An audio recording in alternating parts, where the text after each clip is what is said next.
But Boletaria has one final hope. A lone warrior who has braved the baneful fog. Has the land found its savior? Or have the demons found a new slave? Welcome back, my unseen friends. We return to the Valley of Defilement. World 5-1. Last time, we dealt with the Storm King over in World 4, and we got absolutely owned for the most part. This being kind of one of the last worlds apart from World 1 for us to do. I discussed briefly about Blighttown and whatnot, its comparison, its similarity to this Valley of Defilement. It's a big descent further down into the depths of this place. So we continue onwards, destroying wood as we go. Our main objective, of course, proceeding as slowly as we possibly can, unless we get caught up in that underground area once more, where we just get absolutely steamrolled by the NPCs, the enemies, everything that exists. Whoops! I looked over to the right, and I fell. Give me a sec here. Oh.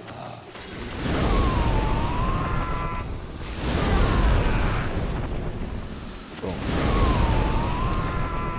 Alright, not too bad. I'm probably going to need a little bit of an adjustment period here.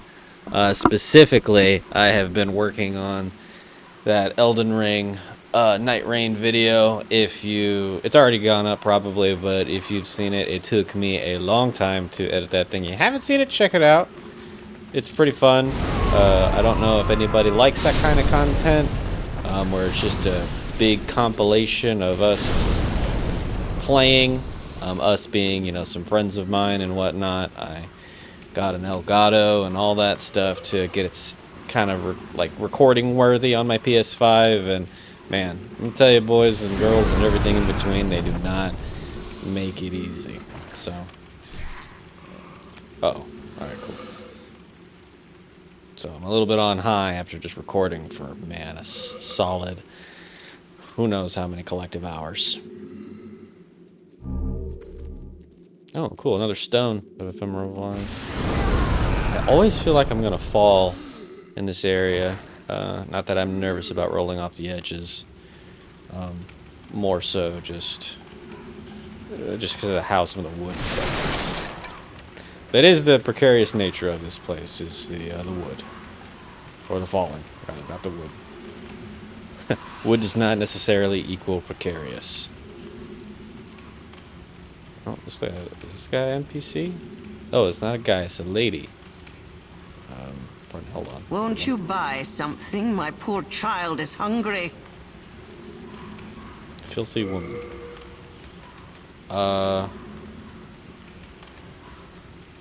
She sells a stone. If I'm realizing, I don't have really any souls, ma'am.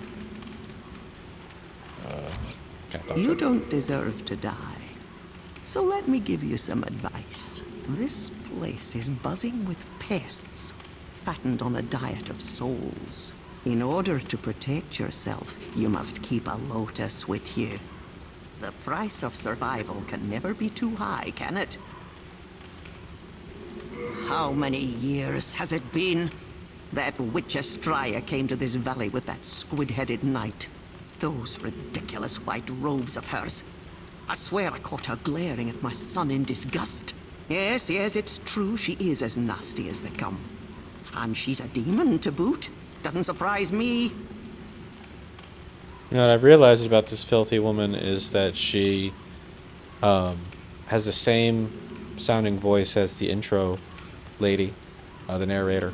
And it might actually be, the same person. I also realized that naming this character Filthy Woman whenever I have to refer to her, so if I refer to that filthy woman, man, you've really put me in a bind here from Software and Atlas. So the funny thing here is that she mentions the lotuses. And this is the good of also talking to NPCs, is they can give you kind of a clue, as you might have noticed in previous situations. Healing from poison and plague. Our good old poison and toxic. According to the right side of the screen, I seem to have some of those already that I have just collected over time. So we might be alright. In order to protect yourself. Okay. She's gonna curse at me because I can't find anything. Curses, I wasted my breath on you. Did that witch send you to torment me? She actually literally said curses too. She also, again, speaks about Estrella. Or Estrella. However they want to say it. A-E-A. I don't know how it sounds phonetically sometimes. Calling her a demon. And we'll see if there's any kind of truth to that. Man, I can't get the fire to go here. You're gonna profit here, Rat. A little more of a linear move here. Boy, I tell ya.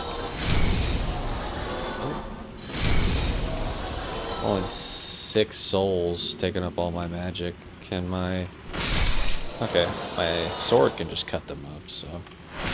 Probably what I should have done, but it's okay. I think I'll... Whoa, whoa, whoa, whoa. Whoa, I heard some awkward noises. There we go. Okay, I think I will...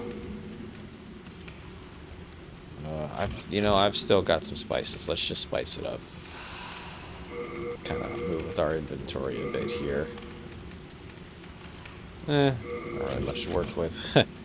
World War II took most of our healing supplies. This looks like a shortcut, just based on previous experience in Souls games, which is actually pretty rare from what we've seen in Demon Souls. They haven't given us too many shortcuts that wouldn't kill us immediately, so we'll see how that goes. Is that a rock that got thrown at me? I have no idea. It sounded like something. Oh, it could have just been a rock trying to fall on me, and it just didn't work out, so. Oh, I almost forgot. Oh, hold that. So. Yeah, okay. I heard some noises.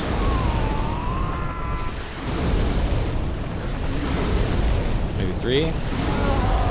I almost forgot. I was very curious early on about when do I get boss weapons and stuff like that. And I guess I just haven't given a flame to Ed is his name, I believe. Over in the Stonefang Tunnel area, World 2-1.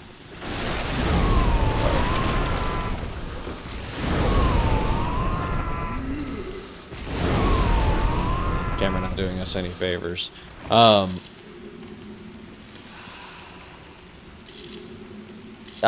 I've just realized that I'm supposed to give him something that I have in my inventory, but I just haven't. Oh, hang on. A lock on top. There we go. Big blood pus. I'm sure these inflict bleed or something else. Chunk of marrow stone. Cool. Because there's a catalyst that I spoke about when we were up against the Storm King. And I just was like, when do I get that? And I've probably had it this whole time. And I just haven't brought it to him. Which evidently you get after the Flame Lurker, which I just have not done. So I have just been making it harder on myself most of this playthrough. And to be fair, it happens. You know, it's not like the game exactly tells you, hey, this is how you get boss weapons, and this is what you should do. Truthfully, there is no indicator of such things. Why would you ever kill the Flame Lurker and go back to Ed, who is a blacksmith who does the exact same things that our other blacksmith's friend Bullwinkle does? His name's not Bullwinkle. I just can never remember it. We just call him Blacksmith Bullwinkle Man.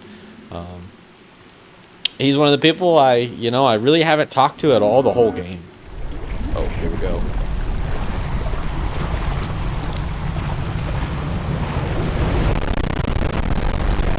Oh, I'm sorry for the crackly audio.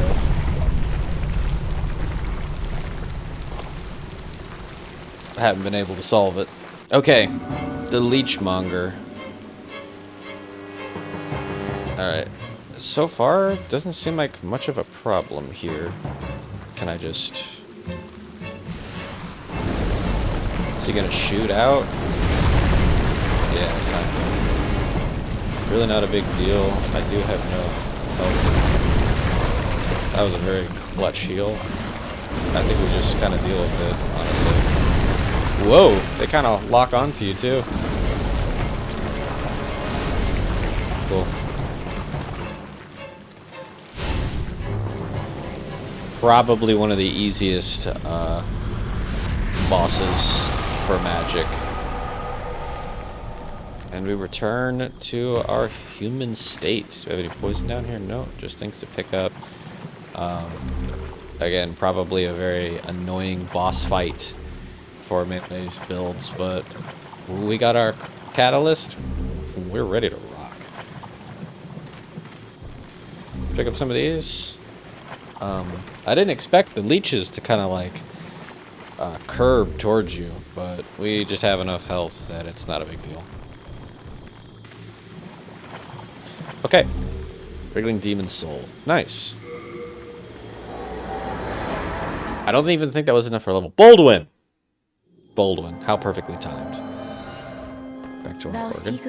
And our... about 2,000... 20,000 I am here. Okay. So... the best thing for us to do here... We've got some extra runes. Runes? Still in the Elden Ring Night Rain slot pattern. Let's see here. Burrow King is where we want to go, but I think we still need to kind of get full black in this area before we fix it. Problem is I've got a lot of souls. Do I want to chance it? No. Let's just spend some time popping some extra souls. Or, you know what? Change that. It might cost also souls to get these weapons. So let's see how much it is. I think it's usually like the boss soul is the cost that you have, but I could be wrong. So let's head down to our friend here and see what it gives us. I don't know if I'm supposed to actually take the other one, but I'm sure it just rotates down like this. I forget. That's okay. We gotta remember, Baldwin, say it with me, Baldwin, Baldwin, Baldwin. Sir Baldwin. Smith Baldwin. Boulder Dash. Alright, let's talk to our boy Ed over here. What be your... If it be a blacksmith? Talk. Demon soul? The demons are powerful spirits. Some can even bless weapons. But doing so requires a powerful flame. The soul of a demon is an inferno of wrath. I feel like he didn't say this before to us, but maybe I just was in between episodes. I told you that I am busy. Each ore has a grade. Mighty weapons can only be blessed by ores of high grade. The highest grade of all is a pure ore that shines in utter brilliance. A spirit force that delights the eyes. You can tell by probably the kind of dragon skin or messed up kind of skin that he has that maybe he's dabbled with some of these arts before, and probably has made him a little crazy. You know what I haven't done is repair my equipment in a while. Let's actually go ahead and do that. I saw that, and whoa. I mean, don't know if these things would break and you lose your defense bonuses. Whatever the case, let's just pay our dues. The highest grade of all is a pure ore that shines in utter brilliance. A spirit force that delights the eyes. Okay, you said that before. All done? Okay, well... Yes. Ah. That's the one. A red, hot demon soul. Now you can bless your weapon with another demon soul. Oh, yeah. Wise choice. You've done well to put your trust in the great blacksmith Ed. Bring me a demon soul. I shall use it to bless your weapon. Okay. We can also level up our crisp blade, finally. we need to have a few things. It looks like one of our catalysts can go into this. Don't know if that's the one I have equipped, but that's what I want. And this, we need the colorless demon soul. All done? Let me go on. Okay. And if I remember correctly, this insanity catalyst, whoops. Does it flip for me automatically? It doesn't. This one halves our mana. Yeah, but it gives us a 20%, I think, like maximum damage boost. Maximum? 20, yeah, 20% boost to spells that we would cast, so. But now we need to start pumping some points into our mana because, Lord, that is not a lot of mana. We had a decent amount, but to have it, big cost. Okay, so we still only have about 8,000. I can forge. Can he also not? No. No interest, I can tell. Let's see if I deposited any on our boy stockpile. Thomas? Oh, why? I clicked the wrong thing, but that's okay. Let's check it. Here we go. Colorless soul.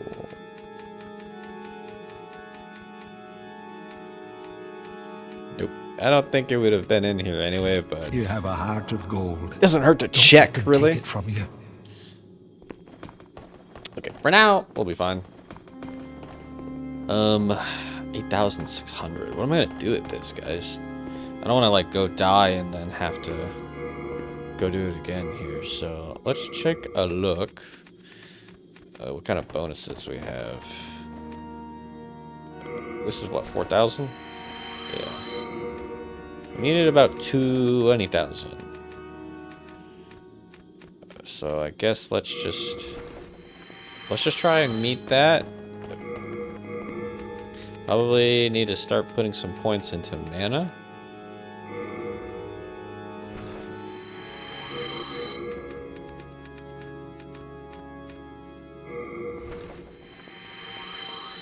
Let's see how close we are.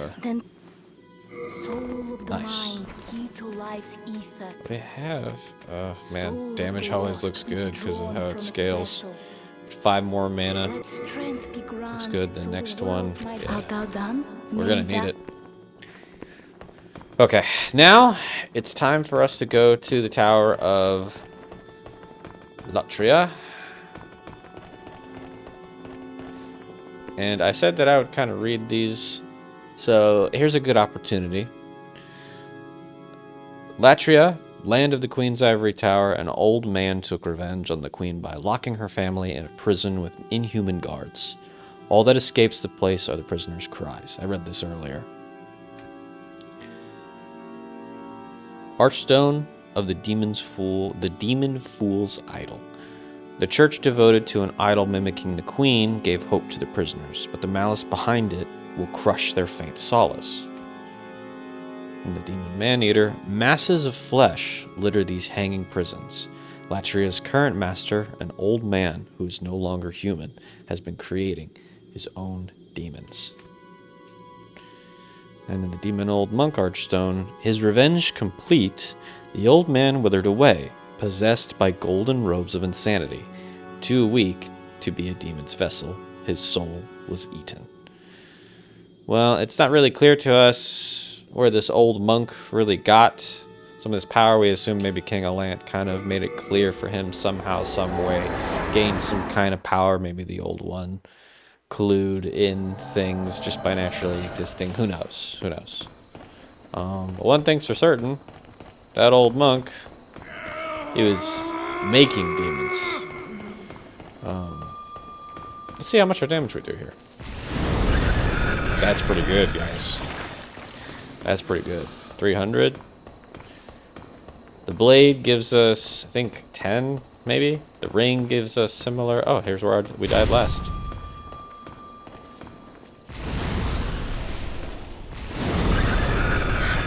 There we go. We get souls and we lose them.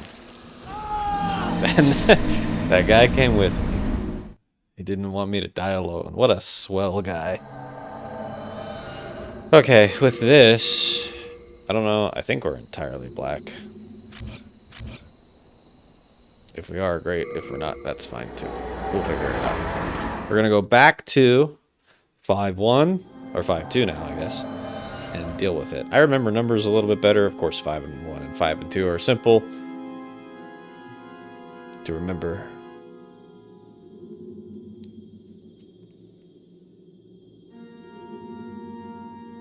Sorry, I was thinking. All right.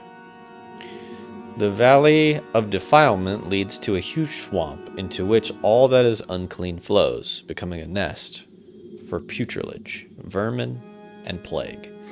And if you guys are Souls fans, Souls-like fans, you know the poison areas suck, and I'm sure this will be no different. But what I do kind of remember about the remake, we'll see how it goes here. Moonlight Greatsword is in this area. One of my favorite weapons in the series. A reoccurring weapon that I think it just looks cool. Some are better than others. It probably won't go well with our build here, regardless of the magic, because the Crisp Blade is so much more valuable to us, giving us the bonuses. But what are these little black? Oh, okay, we got these like little black like effects on these guys. Interesting. Already you can tell that this is going to be rough. I can't see it necessarily below us. I see these little bits of fire that are basically telling us, hey, it's going to be dark. So we will deal with it. We are much stronger with the weapon that we have, but we have less resources because of it.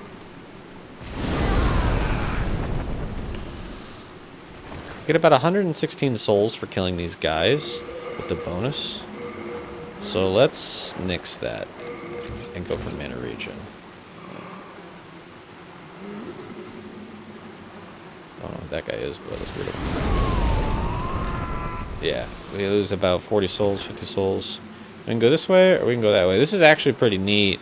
It seems to me like there's a couple of options. Never mind, I was wrong immediately. I take back what I said. But I do appreciate even though this place looks absolutely disgusting, the openness and freedom that the player kind of has here, as far as like where to go. It doesn't feel like a line exactly. I'm sure there's of course a correct way and a non-correct way, but it feels big. Which is this sort of thing. This is very different as far as what we've experienced before. Just as the description was. All things kind of flowed here, like this is kind of a basin or a channel. Whoa, alright, let's see what these guys kind of do. It just probably seems like if you get too close, they cause problems. And that works. I like this little spot of protective lane. Can I roll in this water? No, it doesn't let you. Oh, it poisons you. Okay. Let's get a Lotus here. And let's get that going.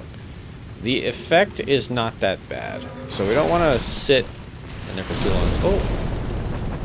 Here we go.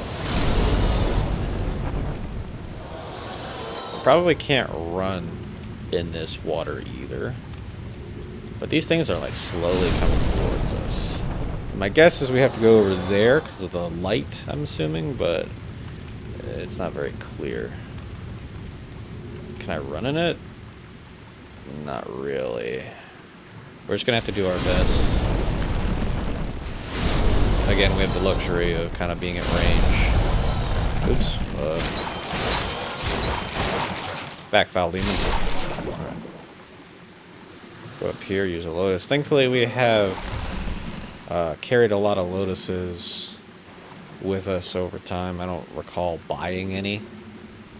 But they're all for here. Oh. Oh boy. Alright. Should we spice or should we wait? Let's spice. I don't know how long it takes. We're gonna get poisoned again most likely. We could probably get away with taking a bit more damage. But let's just use our soul arrow to give us some room. The soul arrow, while weaker, goes farther. Oh, this guy just popped up. Oh, I didn't even see this guy next to us. Yeah, I don't know if he spawned or what. Okay, regardless. Well, they also kind of break the wood.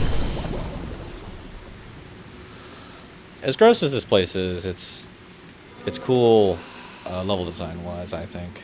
The openness, as I said before. These, like, little pockets of breathing room for the player. Whoa. These enemies that slowly move towards you. Very neat. Very cool indeed. We're just gonna have to like kind of clean house. They don't give you a lot of souls though. 28. I'm kind of map out my route here. We're just kind of going by the candlelight essentially. It's a pretty common trope in game design to, in like cluttered or dark areas, have like these tiny light sources that tell the player where to go, kind of. Even though I'm sure there's stuff like hidden out there that we can make use of. Get this out of our inventory just so we don't use it in case we need to kill ourselves to do something. I guess I can't say kill yourself in online anymore. Unalive yourself. Because it may give people ideas. Oh, I didn't want to use a big one. That's alright though.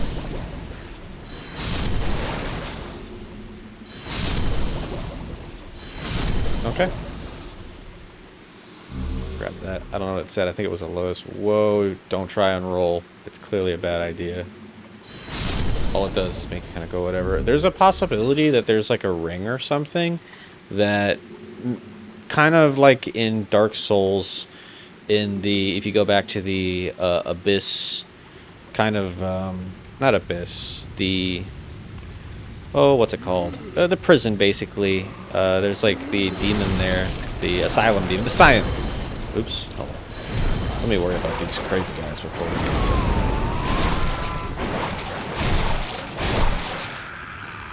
yeah, let me focus before I continue what I'm saying.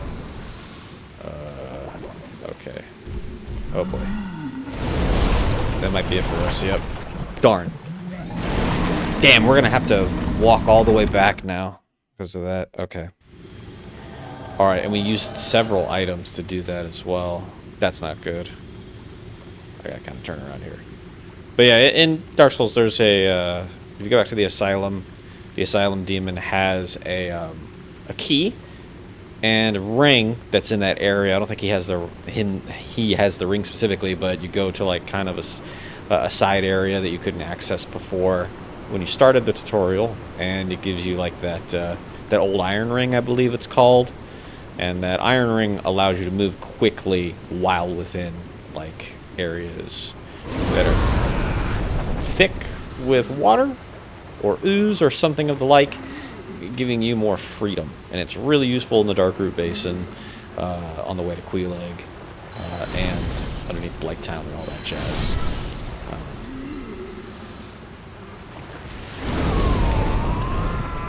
This is unfortunate for us, truly. It's probably best for us to kind of move quickly, as quick as we can to a degree. Because, oh, wait a minute. Where are the enemies that we killed before? Did they just not shape up just yet? It's also one of the things that I'm very glad that they did afterwards, in like future installments, was give a poison bar to tell you how bad it was. The cool thing here is, too, it seems that the enemies that we have killed, these small dudes, stay dead and kind of give us a lot more breathing room. I'm actually surprised by that. That's actually a very smart thing to do. They kind of take it easy on us in that respect. Okay, so as long as we don't try and roll, we can pretty much one-shot all these guys. And we just deal with the poison as it comes. Which, let's heal up a little bit. This guy takes 3 attacks. We should have enough mana. 1. Oh, he's not even going to move. Oh, here he is. Oh, actually 4 for this one. Some healing supplies. And that's him. Okay, cool. I have a feeling we're going to be running low on some stuff as we continue, but that's alright. Okay, we made it. Nice. The fact that those dudes, those little squiggly poison people, don't come back, that's actually great. Oh, this seems to be the way that we need to go. I know that the Moonlight Greatsword is out there somewhere. And there's a part of me that wants to find it just for the collection aspect of it. The desire that I have to collect the big blue sword. It calls to me. But there could also be useful items. I think the better thing to do is to find the shortcut. We're going to be smart.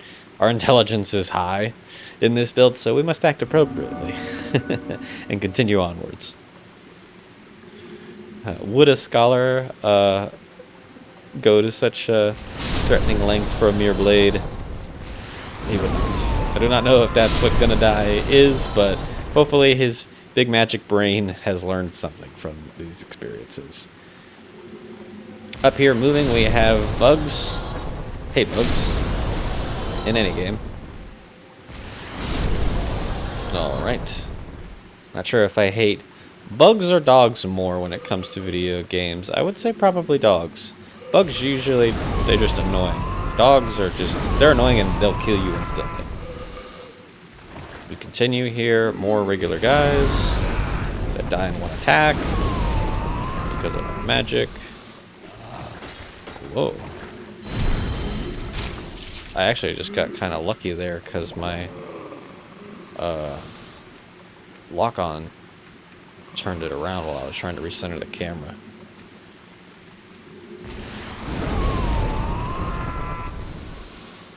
This is really neat. Again, the whole like building aspect. It's still very narrow and contains the player, but again, like it really only affects players who are too hasty or want to rush.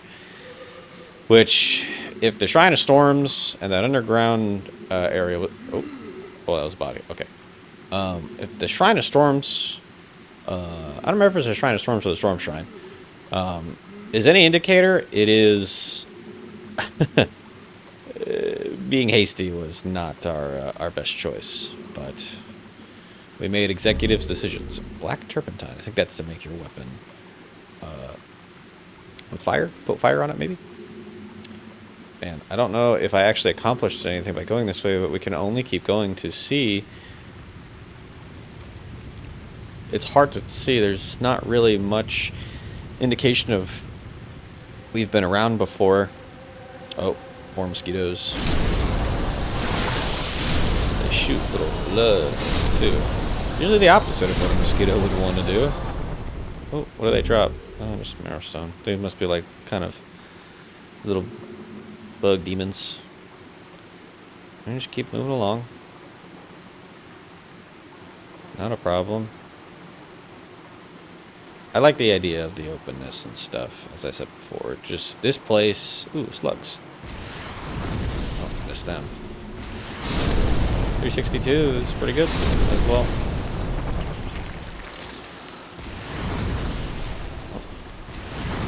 Alright, well, the system's not going to make it easy for us, so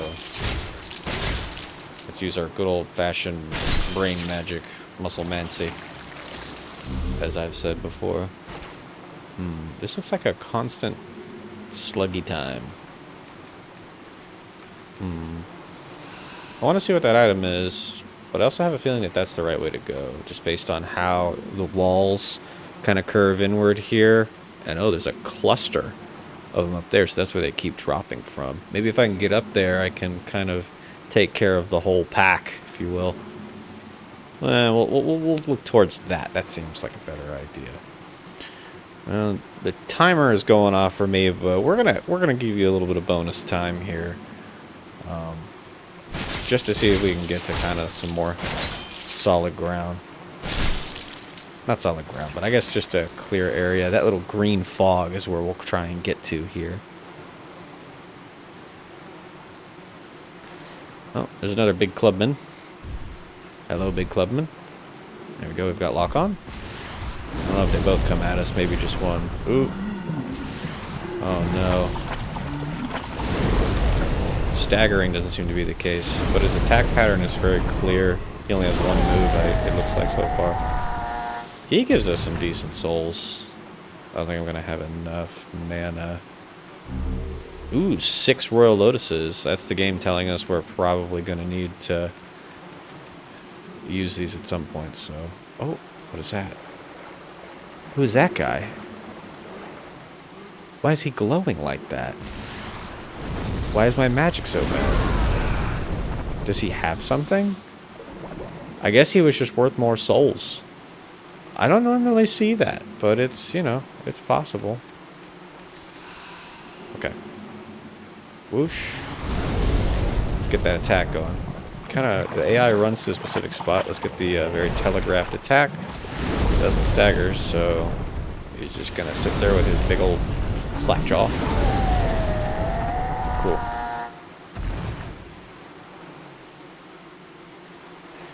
All right. Looking good. As good as we can be. I can hear many bugs up ahead, so let's rush across here. Oh, there's actually just the effects around us. Okay, this is where we will end this episode. I will see you guys in the next one as we continue in this awful place.